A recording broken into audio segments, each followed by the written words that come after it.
মেরা ভারত মহান, জগৎ সভায় শ্রেষ্ঠ আসন লবে।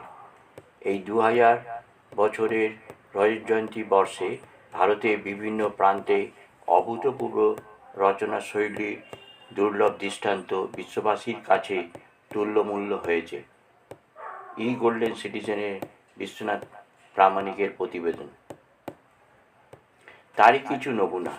সেই শৈলীর অন্যতম দক্ষিণ ভারতের শেষ প্রান্তে 3 মহাসাগরের মিলনস্থানে 133 ফুট উচ্চ তিরুভল্লুভারের মূর্তি।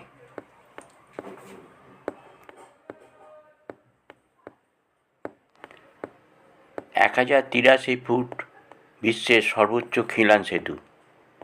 সম্প্রতি ভারতের প্রধানমন্ত্রী নরেন্দ্র মোদী পিরিপিঞ্জল পাহাড়ের মধ্যে 1083 ফুট 12 কিলোমিটার দীর্ঘ 30 কিলোমিটার সাশ্রয়কারী এই রেলপথ বানিয়াল হয়ে জম্মু কাশ্মীরের মধ্যে ট্রেন যাত্রার সুবিধা সূচনা করেছে।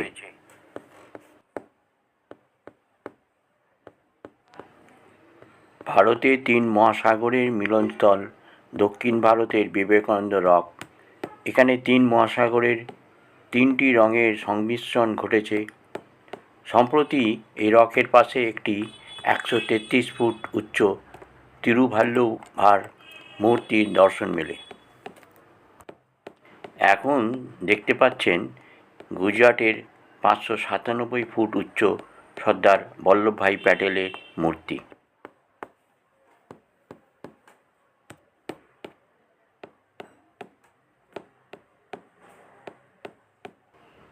ভারতের একমাত্র কলকাতা মেট্রো, যা কিনা ভারতের 2টি ব্যস্ততম রেল স্টেশন হাওড়া শিয়ালদাকে মেট্রো সংযুক্ত করেছে।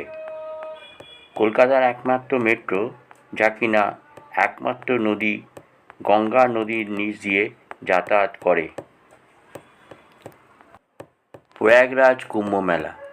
144 বছর বাদে বেনারসে মহাকুম্ভ মেলার যোগ আসে।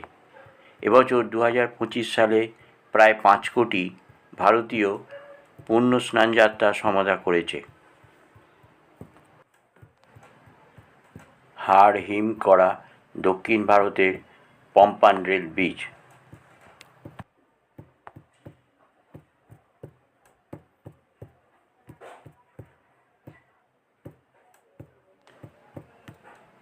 মেরা ভারত মহান, স্বচ্ছ ভারতের রূপকার ভারতের প্রধানমন্ত্রী নরেন্দ্র মোদী নিজের আত্মশুদ্ধির মক্ষণে স্বচ্ছ ভারতের চিন্তায় মগ্ন।